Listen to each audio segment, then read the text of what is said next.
41 বাঘের বাচ্চা 41 বাঘের বাচ্চা বাঘের বাচ্চার নিলাম কথাটি শুনতে অবাক মনে হলেও ঠিক এই ঘটনাটি ঘটে বঙ্গবাজার নামক একটি স্থানীয় বাজারে। তো চলুন দেখা যাক কিভাবে বাঘের বাচ্চার নিলাম হয় এবং চড়া মূল্যে বিক্রি করা হয়।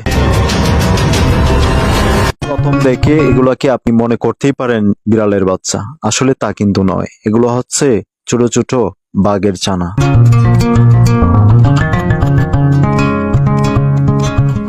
নেত্রকোনা জেলার কেন্দ্র থানার রয়েলবাড়ি ইউনিয়নের বঙ্গবাজার সংলগ্ন কলসাটি গ্রামের কোনো এক পরিত্যক্ত গড়ে এ বাচ্চাগুলো খুঁজে পাওয়া যায়।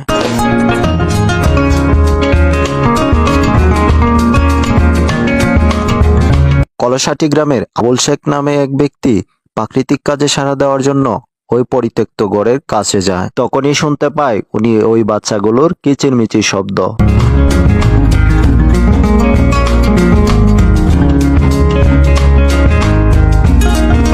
তারপর ব্যক্তিটি প্রথমে একটু ভয় পেল, এগিয়ে গিয়ে দেখেন বাচ্চাগুলো পড়ে আছে। তারপর বাচ্চাগুলোকে উদ্ধার করে স্থানীয় বাজার বঙ্গবাজারে নিলাম ডাকার সুযোগ করে দেওয়া হয়।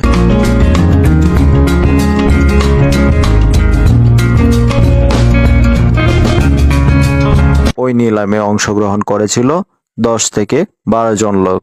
তারপর অনেক চড়া মূল্যে ওই নিলামে বিক্রি করা হয় বাচ্চাগুলোকে।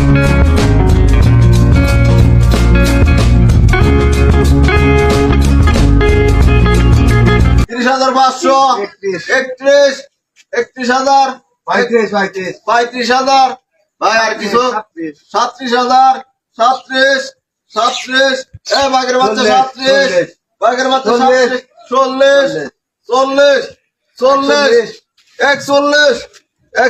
বাঘের বাচ্চা 41 বাঘের বাচ্চা 41 বাঘের বাচ্চা 41 বাঘের বাচ্চা 41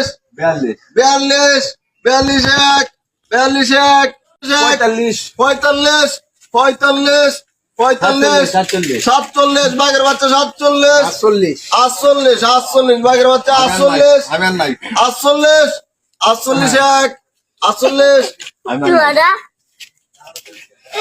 48,000 টাকা বিক্রি হলো এই যে বাঘের বাচ্চা।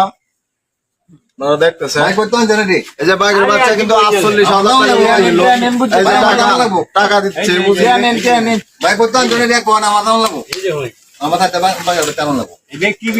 তো আপনারা ডাকটা দেখলেন। এই যে 48,000 টাকা বিক্রি হলো এই বাঘের বাচ্চা। তা ততক্ষণ আমাদের সাথে থাকার জন্য অসংখ্য ধন্যবাদ। বাঘের বাচ্চা কিন্তু বিক্রি হয়ে গেছে 48,000 টাকা।